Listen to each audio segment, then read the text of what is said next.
Now to Georgia, and tonight, three things to know about the murder trial in the death of Ahmaud Arbery. First, the Reverend Jesse Jackson attended court today, sitting between Arbery's parents. His appearance follows controversial comments by defense attorney Kevin Goff.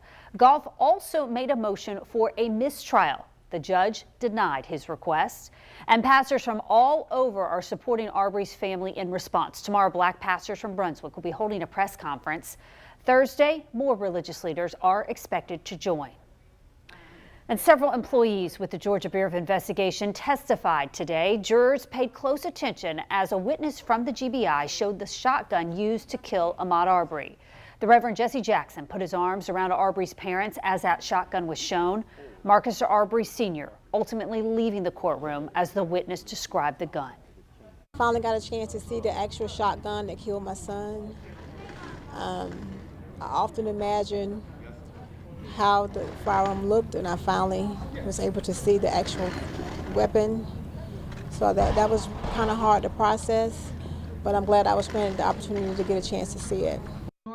Prosecutors will continue to question their witnesses starting tomorrow morning at 9 o'clock.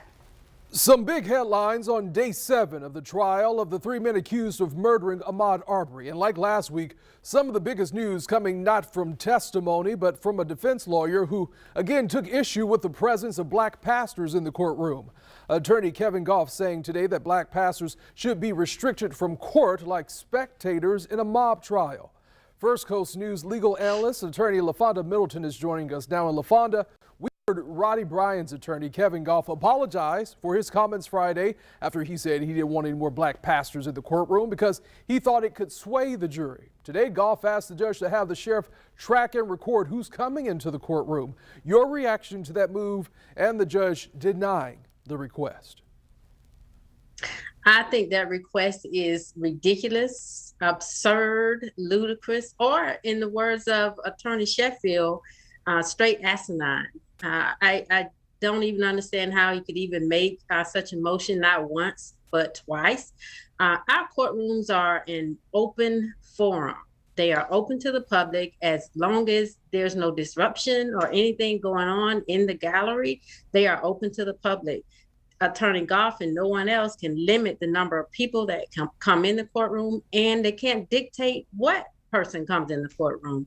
It will be a complete violation of the people's First Amendment right to access to the courts.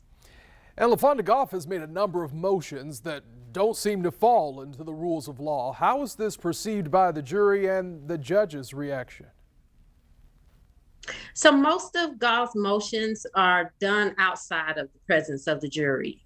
His many motions for mistrial are outside of the presence of the jury, so they don't hear that. And they definitely did not hear the offensive request to not allow black pastors to enter into the courtroom. So they're not privy to most of Attorney Goff's antics. So I don't suspect that they have been persuaded by them at all. I think the judge has made the appropriate rulings in all of his requests and his motions. And we are covering every moment of the trial from gavel to gavel each day. Here's how you can watch digital channel 25.2 or Comcast channel 201. And you can also follow along live on the First Coast News app or our website, firstcoastnews.com.